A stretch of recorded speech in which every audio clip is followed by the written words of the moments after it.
So you're getting ready for economics paper 1 and the essays are just giving you a sinking feeling. You don't know where to start. The essays are just so many and it's getting confusing. Worry no more, you've come home. Stick around to the end of the video and I'll show you the 3 essays that are likely to come in 2024. I'm the General and this is the Masterclass.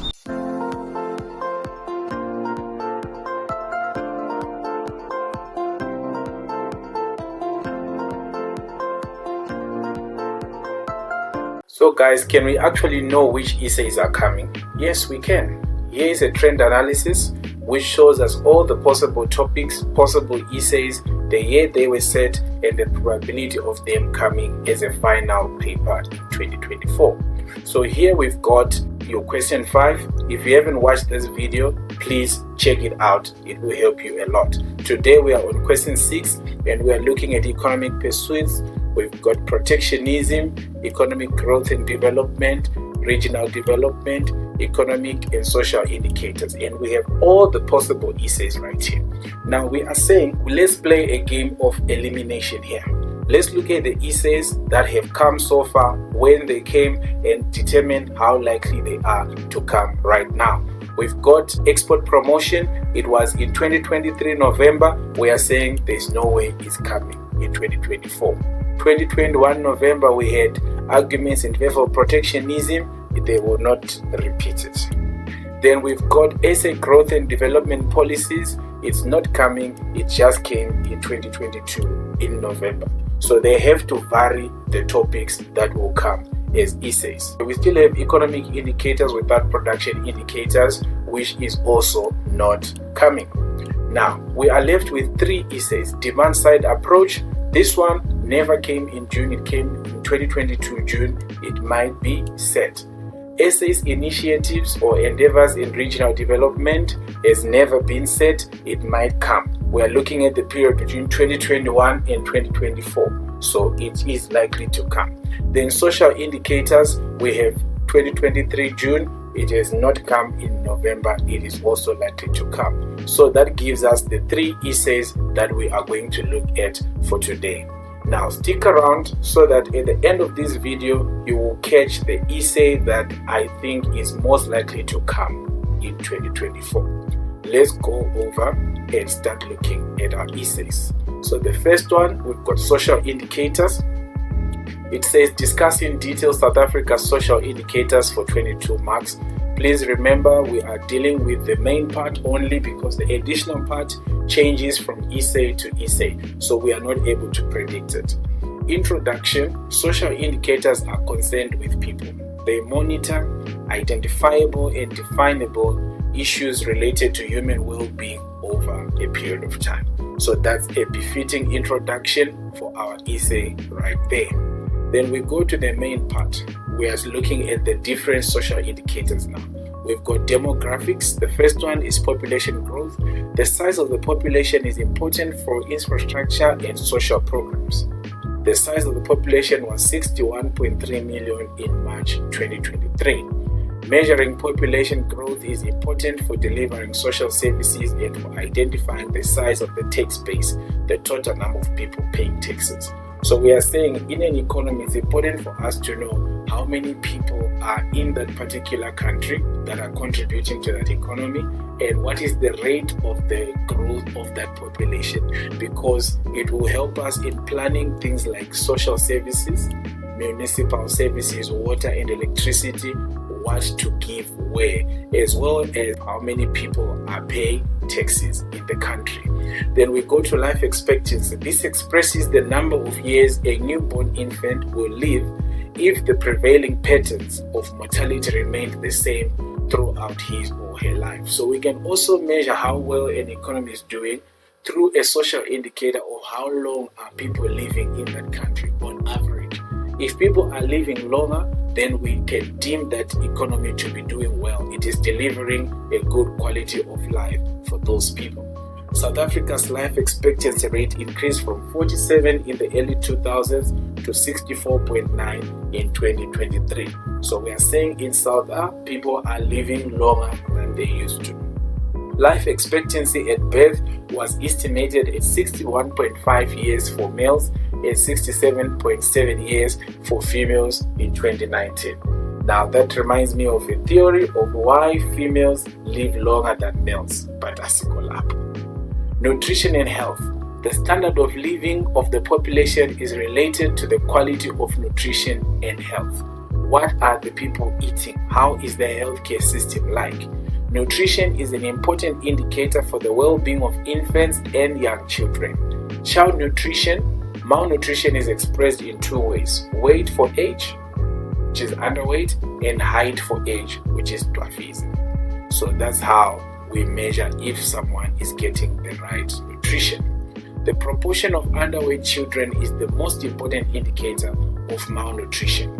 Overweight children, there's an association between obesity of children and other diseases.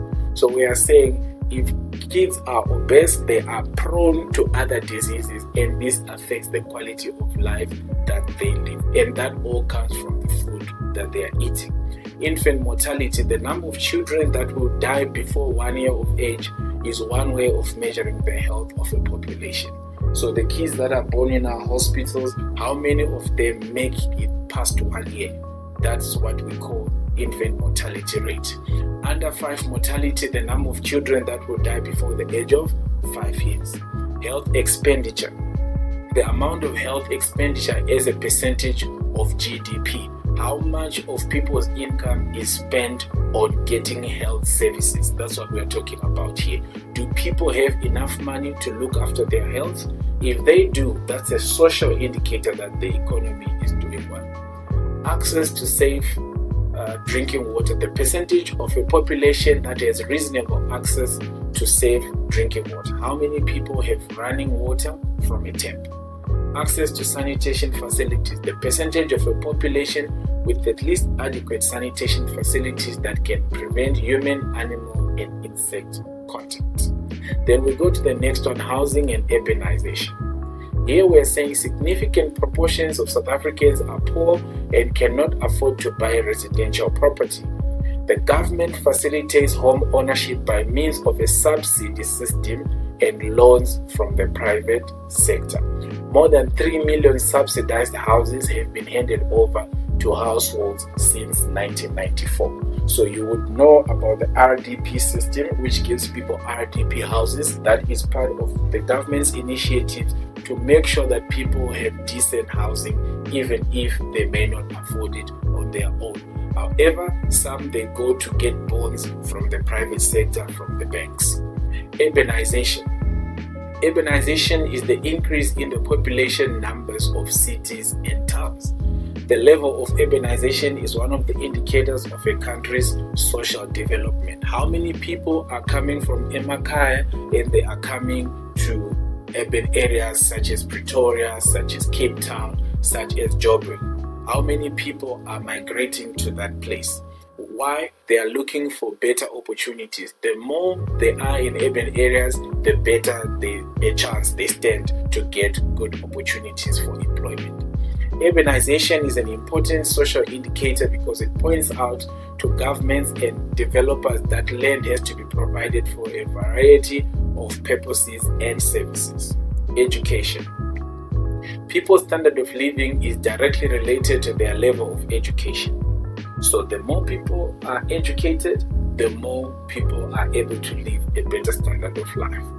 5 or 6 years of schooling is a critical threshold for the achievement of sustainable literacy and numeracy skills. A society of literate and skilled citizens has more chances of development at economic and social levels. Education can reduce poverty and social injustice by providing the underprivileged with the resources and opportunities for upward social mobility and social inclusion. Very important. Here we are saying those who are already currently in poverty can be helped for whatever social injustice that brought them in that place in the first place. They can be helped by being given the proper education which will allow them to progress in life. They go to higher echelons where they are marketable and they are employable. They are able to get opportunities to get an income and therefore be socially included. Public expenditure percentage shows the percentage of public expenditure that is directed towards education. It measures public sector input but excludes private expenditure. So here we are measuring how much of the government's national budget is put into education to provide schools, to provide materials that are used in schools. Secondary enrollment percentage shows the percentage of designated age group attending secondary education. Education is considered a prerequisite for entry into employment. So we all know these days you cannot get a decent job if you don't have at least your matric. Services. A number of services are vital to enhance people's lifestyle and level of economic and social development. Number one, electricity. A large percentage of South African households have access to electricity thanks to Eskom. Refuse disposal. Some households in South Africa have access to refuse removal by local authorities once a week. So we have seen this. The truck moves around usually on Thursdays. If you are in Gauteng, they move around and they are collecting all the refuse.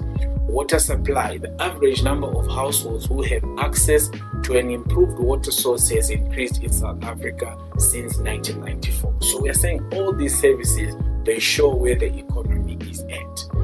An improved source refers to an adequate amount of water from sources such as household connections, taps inside the yard, public taps, etc.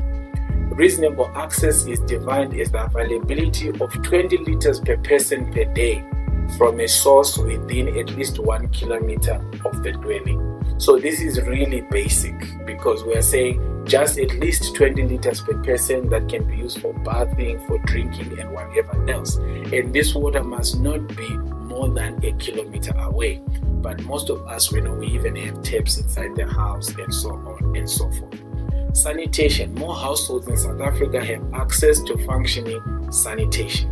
This includes flush toilets, chemical toilets, and pit toilets with ventilation pipes. All other types of sanitation are defined as substandard. Alright, so then that takes us to the conclusion.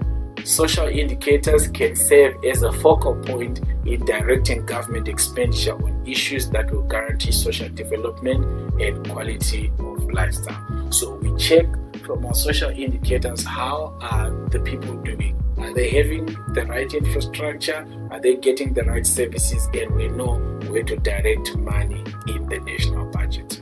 Let's go to the next one, regional development. Discuss in detail South Africa's initiatives in regional development. Introduction. Regional development is the provision of support and other assistance to regions which are less economically developed in order to improve them. So in other words, the economy is subdivided into regions, and then we look at the regions and what they are performing or what they are bringing economically. Those regions that are lagging behind, we now intervene and start to help them. So the main part, we've got spatial development initiatives. So these are the programs that the government of South Africa has taken on in order to help these regions. SDIs refer to government initiatives to stimulate industrial development in areas where poverty and unemployment are at their highest. It is a link between important economic hubs and regions in a country. The Department of Trade and Industry is the main driver of SDIs. All major projects in the SDIs are partnerships between the public and the private sector. In a public-private partnership, a private business may provide the capital to build the factory and buy raw materials and employ labor, while the government provides capital for the infrastructure. So basically, we are saying this is a partnership between the government and the private sector companies in a bid to bring development to these regions where there is high poverty and high unemployment. So we need to create jobs there. So we go there, we build a factory, more people are going to be absorbed into employment in that factory, and the government and the private companies are working together to provide the necessary resources to make it happen. What are the aims of the SDIs? To attract business investments to neglected areas in the country, to stimulate growth and employment in underdeveloped areas, to develop infrastructure such as roads and harbors. Then we have industrial development zones. They are geographically designed near a harbor or airport, purpose-built industrial sites providing services to export-oriented industries. So we find these in harbors and areas where we are contacting the international market. They are physically enclosed and linked to an international port or harbor or airport. The private sector firms develop and manage the firms inside the IDZ, the Industrial Development Zone. Each IDZ offers a zero-rate VAT on supplies bought within South Africa, government incentive schemes, reduced taxation for some products and access to the latest information. Raw materials are imported free of customs duties. So we mark this an industrial development zone because a lot of activity is happening, goods are coming in, goods are going out, and we want to encourage this. So we come in and we lower some of our expectations. So there is zero rate of VAT on supplies bought within South Africa and so on. What are the aims of these industrial economic zones? Designed to attract new investment in export-driven industries. This will attract more people to come in as there is favorable conditions. Increase exports by encouraging manufacturing and foreign trade. Raise the standard of living. So when the economy is doing well in a particular area, it has spillover effects because there is a lot of development and the residents, the local residents of that area, they benefit in the process. Then we've got special economic zones. They are geographically demarcated areas where specific economic activities have been identified to be developed. These areas may enjoy incentives such as tax relief and support programs to promote industrial development. SEZs were initiated because of the shortcomings that were identified in IDZs. For example, IDZs could only be set up next to the sea or international airport, which was very limiting. So this restriction excluded other regions in the country that had industrial potential, because industrial potential doesn't only come from harbors and airports, guys. The products are aimed at both the export and the local markets. That is why it can be next to a harbor or airport or anywhere within the country, which means that would be for the local market. This makes it different from the IDZ, which focuses only on the export market. These areas may enjoy some tax incentives which are used to attract more investments into the zone. So IDZs and SEZs are basically the same. However, SEZs, they are not limited like IDZs. They actually include the local market as well. Corridors. These are tracts of land that form passageways allowing access from one area to another. Just like we would have a passage in the house connecting the rooms, we also have such in the economy. They offer specific advantages to mining, manufacturing, and other businesses. The advantages also include the presence of existing infrastructure and the specialization of products or services. Corridors are important for e.g. Maputo corridor that starts in Gauteng and extends through Mpumalanga to the Maputo airport. So these corridors are important, especially when you look at transportation. So you've got goods that are moving from one destination to another, and that passage through which they are going to pass, we call that an economic corridor. Now, if you want to get more of this content, ensure to click on the subscribe button at the bottom right hand corner of this video. Discuss in detail the demand side approach in promoting growth and development in South Africa. An increase in domestic demand for a product or service will cause an increase in the level of its production, and this increase in the quantity of goods and services will lead to economic growth. That's a very, very good introduction right there, because it is linking the ideas that we are going to discuss. Now, what is the main part? Okay, we've got government spending there. Government spending on public services and economic affairs ensures a level of demand. This is the easiest and quickest way to increase aggregate demand and get economic growth. We are saying, how does this happen? So, the government through the national budget has the powers to spend the money that it gets from taxes. How the government spends that money is up to them. But if they do decide to spend it, for example, on an expanded public works program, that means there's going to be a lot of projects happening around the country, employing a lot of people that would have been previously unemployed, putting money into their pocket through the income they receive, and then once they have money in their pocket, they have become active participants in the economy who are demanding goods and services. Then demand increases. Then we go to the next one, monetary policies. A monetary policy that reduces interest rates and increases money in circulation in a country will stimulate demand, also known as expansionary monetary policy.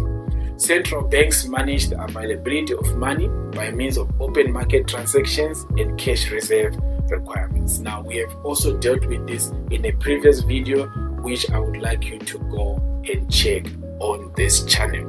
They manage the cost of money by means of interest rate changes to make credit more expensive or cheaper. Open market transactions to restrict bank credit. The SARB sells securities. When banks buy these securities, money flows from the banks to the SARB. The banks have less money to lend and credit reduces. Moral suasion. The SARB consults with banks and persuades them to act in a manner that is desirable in terms of the economic conditions that prevail at that time. So basically, guys, in monetary policy, we are saying the governor of the Reserve Bank and his team, the Monetary Policy Committee, they make decisions using these tools above. One, it is the money in circulation. They increase it or decrease it depending on how much money they want to put into the hands of the people. Number two, they use open market transactions. They sell documents, basically bills, to the banks and say, take this document. They take money from the bank, and then the bank therefore is not able to lend that money, which reduces credit, meaning the people cannot access extra money that they don't have. That reduces demand. And when they want to increase demand, they do vice versa and put money into the hands of people so that they can spend. Then they also use the interest rates. So if they increase the repurchase rate, the repo rate, that means the banks are also going to have to increase the prime lending rate, which makes credit more expensive. If credit is more expensive, people are less likely to go and get loans, which limits how much money they have. Then let's go to fiscal policy. Now, this is a policy by the Treasury. This is the Minister of Finance. A policy that reduces taxes and keeps them at low levels will stimulate demand. How come? Because if there is less tax, people have more money left in their pockets, and then they can spend it on goods and services, thereby increasing their demand. Vice versa is true. If taxes increase, then people are going to have less money in their pockets, and then they will limit their spending. Cuts in personal income tax will increase disposable income by the same amount. Fiscal policy focuses on budget deficits and surpluses to either raise or reduce aggregate demand, depending on the situation. Progressive personal income tax. High income earners are taxed at a higher rate than lower income earners. The taxes are used to finance social development. So in a progressive personal income tax like the one we have in South Africa, the system demands that those who are earning more, they are charged a higher rate of tax. So the rich pay more tax than the poor, and the money that the rich have paid is used for the benefit of everyone, including the poor, especially the poor, actually. Wealth tax. Properties such as houses, offices, and factory buildings in urban areas are taxed annually.